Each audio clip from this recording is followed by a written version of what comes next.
Al Capone, o maior e mais famoso mafioso de todos os tempos, ganhou milhões e milhões de dólares através de todos os seus crimes e mercados ilegais. Ainda assim, o FBI nunca conseguiu comprovar nada do que ele fazia, nenhum crimezinho sequer. No entanto, ele foi preso em 1931. Mas como? A Receita Federal dos Estados Unidos exigiu uma explicação para os seus milhões de dólares que ele nunca tinha declarado, e ele simplesmente não conseguiu dar, uma justificativa que fosse legal. Então ele foi condenado a 11 anos de prisão por sonegação de imposto. Então até o maior mafioso da história foi pego na malha fina pela Receita Federal. E hoje a gente vai falar de alguns dos casos bizarros que a gente já teve aqui no Brasil, de pessoas que tentaram burlar a Receita Federal e acabaram sendo pegas. E no final do vídeo a gente vai falar sobre como a Receita Federal consegue saber tudo sobre você e seu dinheiro. Então bora lá.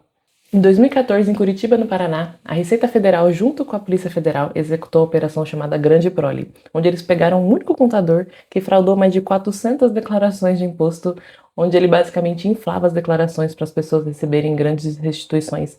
Ele fazia isso principalmente através da declaração de dependentes que não podiam ser considerados como dependentes. Como a gente sabe, se você tem dependentes, você tem uma dedução do seu imposto.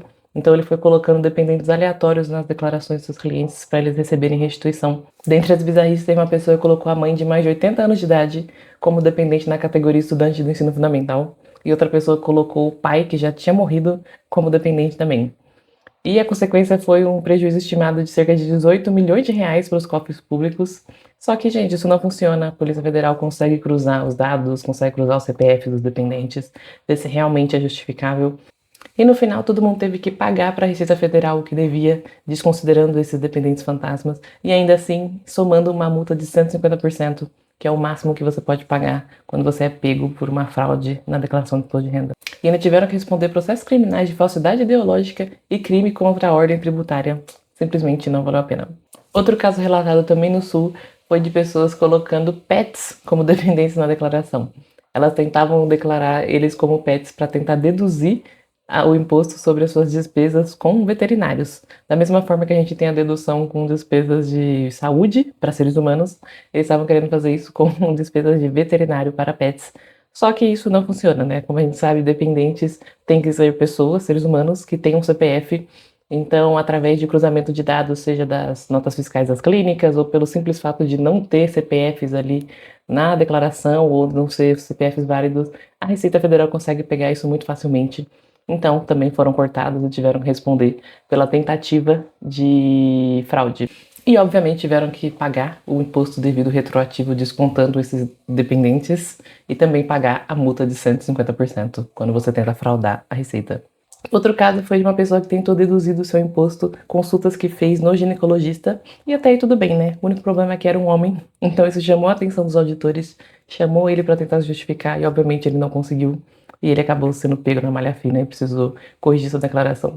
E mesmo que ele fosse uma mulher, mas ainda assim as consultas não fossem devidas, provavelmente ele ia ser pego também. Isso porque a Receita Federal consegue cruzar as informações de saúde, né? A clínica, o hospital onde você passa, também tem que declarar seus recebimentos. Então a Receita Federal tem as informações das suas passagens no médico. Então, se você tentar declarar alguma coisa que você não fez, provavelmente você vai ser pego também. E outro caso foi uma pessoa que tentou deduzir do imposto de renda despesas consideradas como de trabalho, feitas em viagem. Até aí tudo bem também, o problema é que essas despesas na verdade aconteceram em Las Vegas pela sua esposa em momento de lazer. E aí, obviamente, a Receita Federal também conseguiu identificar que essas despesas não condiziam com uma despesa de trabalho e nem tinha sido feito pela pessoa que estava declarando.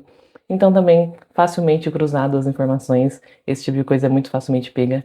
Então, tanto esse caso de Las Vegas quanto o caso do ginecologista teve que pagar o que devia e mais a multa de 150%. E esses são só alguns casos de pessoas que tentaram burlar a declaração do imposto de renda e foram pegas. Isso porque a Receita Federal consegue saber, sim, tudo que você gasta, tudo que você movimenta, e ela faz isso através de um grande cruzamento de dados, através do que você declara e o que as instituições e outras pessoas declaram também. E é isso que explica até porque a sua declaração já vem pré-preenchida. Então, os bancos informam para a Receita Federal todas as movimentações, da mesma forma que ele te providencia aquele informe de rendimento para te ajudar a fazer a declaração, ele fornece tudo para a Receita. Então, os bancos compartilham todas as suas contas, os seus saldos em conta, os seus investimentos, as suas movimentações e até mesmo os seus gastos de cartão de crédito. Então, se você tentar mentir qualquer movimentação bancária, qualquer investimento, deixar de contabilizar alguma conta aí que você tem, A Receita Federal vai saber porque o seu banco já informou para ela. A empresa que você trabalha também informa para a Receita tudo que ela já te pagou, tudo que ela reteve de imposto em fonte, bônus, 13º, tudo. Então também, em relação aos seus pagamentos, a Receita Federal já sabe absolutamente tudo. Outro ponto são os gastos com saúde. A gente até viu no exemplo, né? A Receita Federal consegue sim saber os gastos com saúde. Isso porque ela recebe informações dos hospitais, das clínicas, dos convênios.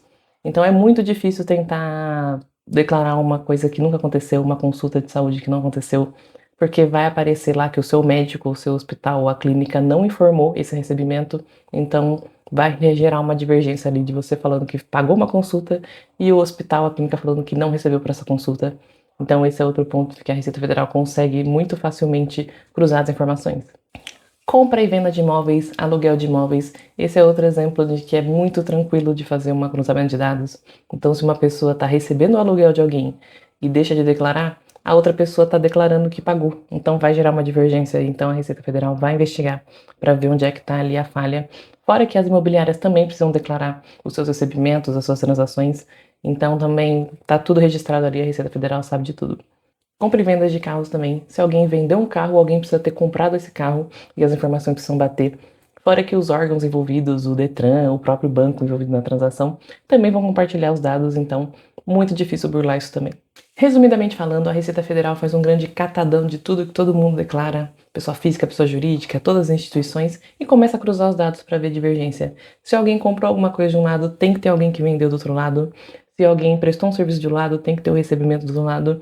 E assim sucessivamente, e vai procurando as divergências ali e questionando, e é o que a gente chama de malha fina, né? Se tiver alguma divergência na sua declaração, você vai cair na malha fina, vai ser notificado e vai precisar justificar para a Receita Federal essa divergência.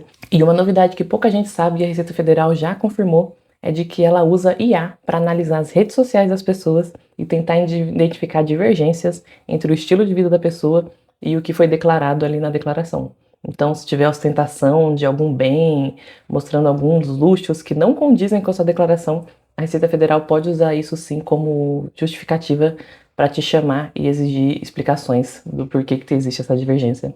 Então, a verdade é que a Receita Federal tem usado cada vez mais e mais métodos e ferramentas e tecnologia para ajudar nessa análise e cruzamento de dados. Então, tem ficado cada vez mais difícil tentar burlar a Receita Federal mesmo, ainda mais agora com IA. Então, realmente, é muito, muito difícil passar alguma coisa. Ela tem grande parte das informações. É muito difícil você fazer alguma transação que não tenha o rastreio, né? Não tenha o histórico do outro lado do que aconteceu para conseguir sair impune. Então, resumidamente falando, moral da história, não tentar dar jeitinho no declaração de imposto de renda, ser o mais sincero e honesto possível, ler direitinho as regras para preencher corretamente.